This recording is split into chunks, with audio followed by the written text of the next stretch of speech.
It's gonna be scissoring lesbians in episode 3. It's gonna be we don't need no man. Love between two women can create life. Welcome back to Orange Hat, folks. That's an example on how not to review a series. Because it is born of ignorance, stupidity, and just, in this case, yes, bigotry. The point is, there was none of that in this episode, this third episode of The Acolyte. Yeah. Apparently, the girls were created through darkside sorcery.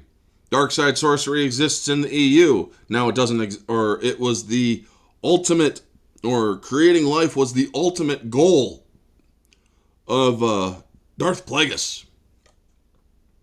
It was already a mastered thing by the ancient Sith, Sorasin, and even Valkorion had created things.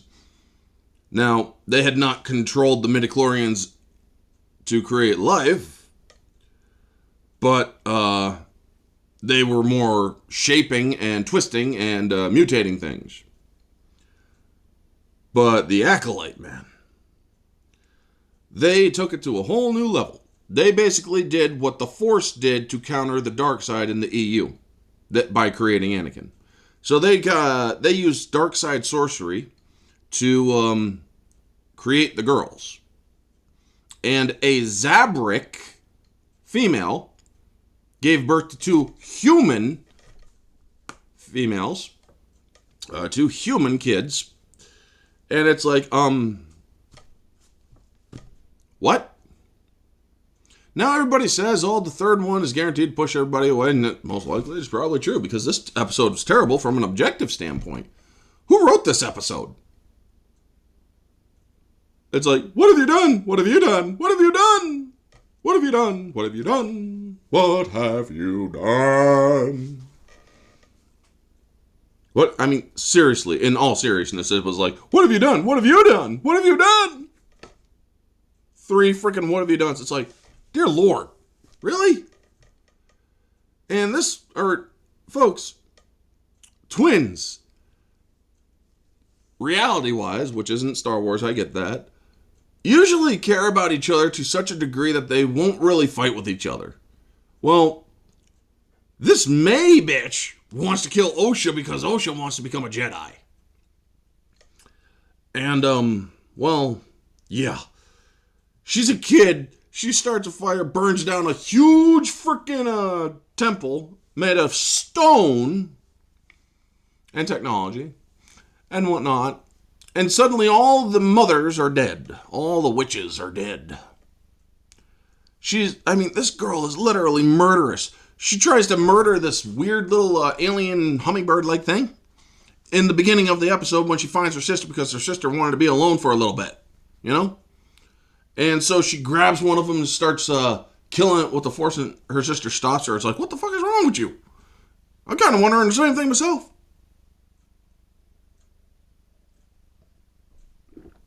But yeah, going back to episode 2, we had that Jedi who was floating in the air with an impenetrable force field. Torben, whatever. Yeah, why did he kill himself exactly? What was this great sin he committed? Which was supposed to be in this episode, because, well, yeah, what was the sin that he committed? Oh, yes, I'm so sorry, May. Allow me to make things right. I'm going to take this poison and kill myself. Harry Carey Jedi. And yet, in this episode, we don't see him do anything. Not of any grievous sin, or of any grievous or egregious action. What did he do? What did he do? I mean, I hate to bring this up, but in the show that is championing diversity, equity, and inclusion and whatnot, you seem to kill the only white guy in the show. And you made him kill himself for literally no reason. Folks, they were the ones that brought up DEI in the first place, saying that it was inclusive and whatnot. So I'm not going to fault myself by bringing up race in this, because they brought it up themselves. But also, where's the gayness in this? I mean, where's the gayness? I didn't see any lesbian witches scissoring. I didn't see any kisses or anything like that. They said this was supposed to be the gayest Star Wars. Hi. Did that a little too well. But I didn't see it. Now, folks, to be fair, the EU has already shattered that ceiling. There's gay Mandalorians, there's non-binary species. So yeah, this ain't anything first and foremost, except for how first and foremostly stupid this episode was. I mean, you got all these idiots online saying, "Oh, scissoring lesbians create kids and whatnot." That's just stupid bigots. And yes, I am going to call them bigots, because you're somehow claiming that lesbianism is somehow just wrong.